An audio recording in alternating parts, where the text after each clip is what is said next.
आलू नान रोल बनाने के लिए एक बर्तन में गर्म दूध ले लेंगे। इसमें नमक, नींबू का रस, बेकिंग पाउडर और बेकिंग सोडा डालेंगे, मिक्स करेंगे, मैदा डाल देंगे और उसी से इसका सॉफ्ट सा डो लगा लेंगे।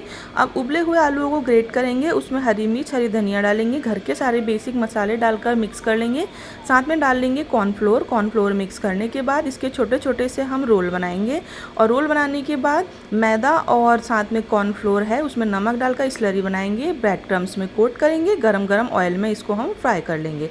अब एक साइड मैदे को लेंगे और मैदे के हम बनाएंगे सूखा आटा लगाकर नान। साथ में हम लगा देंगे काले तिल, साथ में अनियन सीड्स होती है, हरा धनिया लगाएंगे, थोड़ा सा पानी लगाकर आयरन के तवे पर इसको चिपका लेंगे और इस तरह से इसकी नान बना लेंगे। अब दोनों साइड इसके घी लगाएंगे और नान को हम उल्टा करके हरी चटनी लगा देंगे, 2 इस पे रोल रखेंगे, शिमला मिर्च, गाजर रख देंगे और साथ में रख देंगे टमाटो केचप और इस तरह से इस पर टूथपिक लगा देंगे और खाने के लिए इसको सर्व करेंगे।